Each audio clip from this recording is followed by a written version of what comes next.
I'm Cynthia Cox from Cox & Associates, CPAs LLC, and this is the Nonprofit Minute. Our topic today is quite exciting. It's record retention. I get asked a lot about how long do I keep records.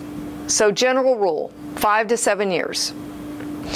And it's really probably not what you want to hear, because if you think about some of your records and the volume of them, you're not going to want to keep them 5 to 7 years.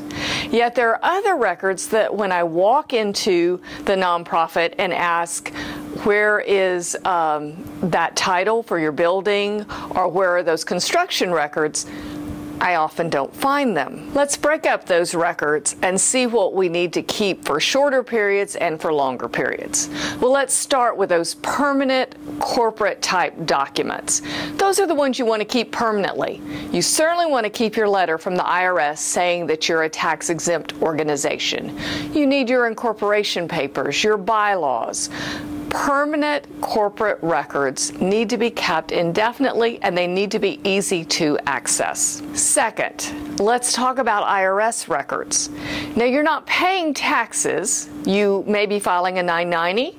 You may not be if you're a church. But keep those records for your employees at least 4 years after the time the tax is due or the tax was paid. If we're talking about payroll taxes, then 4 years after you pay that tax or the tax is due. Very interesting fact I found out when looking at the IRS website. The IRS website tells you that if you file a fraudulent return, you need to keep those records indefinitely. Thought that was quite funny, but make sure if you are doing something fraudulent, you keep those records indefinitely, because they don't have that 3-year window look back.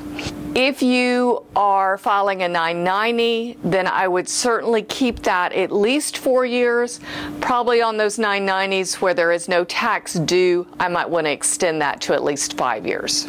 Let me add 2 more records to those permanent corporate type records. If you get an audit, you have an outside CPA do financial statements, you want to keep those at least 7 years, in my opinion. I don't think you need to keep them indefinitely, but a good 7 years.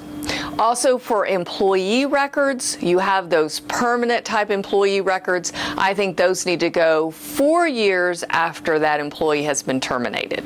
There are some of those routine documents. Let's say you have offering envelopes that your contributors are using. You have your accounts payable invoices. What about that detailed general ledger? You need to have some of those 2 to 3 years. Offering envelopes, 2 years. Then I'd get rid of them. A detailed general ledger, those I'd like to see you keep 3 to 5 years. Invoices, I think you're in the 3 to 5 year mark on how long you need to keep those type of routine documents that, hey, we need to make sure we can look this up for a little bit, but we really don't need to have it permanently. The last thing to consider is whether you keep those documents in paper form or if you keep them electronically. Obviously, in today's world, electronically seems to be easier. Just make sure that you're going to have software that will open those documents later when you go back to retrieve them. I'm Cynthia Cox with Cox & Associates, CPAs LLC, and we look forward to serving you.